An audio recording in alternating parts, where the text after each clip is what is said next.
Dasturimiz davom etadi. Shu kunlarda yurtimizning ko'plab hududlarida aholi chuqurlashtirilgan tibbiy ko'rikdan o'tkazilmoqda.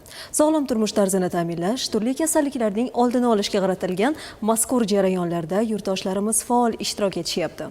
Olmazor tumanidagi 63-sonli oilaviy poliklinikada tashkillashtirilgan ana shunday tibbiy ko'rik va sayyor qabuldan muxbirimiz xabar beradi.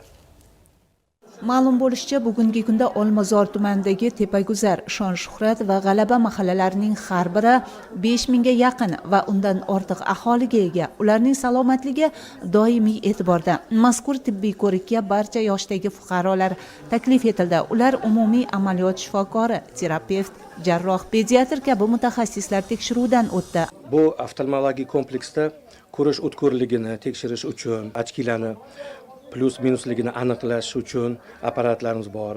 Keyin shilovoy lampa, ko'zda parda bormi, shamollash, konjunktitlar bormi, barcha kasalliklar bormi, hammasini bilib berishadi. Hammani zamonaviy apparatlarimiz bor davleniya o'lchashga.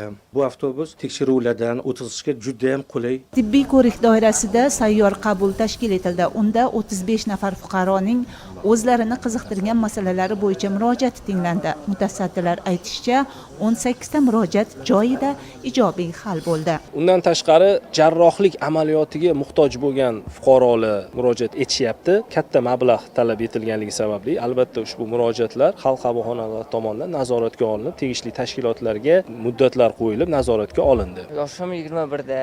Hozirgi kunda men o'quv kurslariga boraman. Rus tili, ingliz tili, arab tili. Yildan beri Hadanokda borib qiynalayotgandim. Bugun menga aravacha berishdi.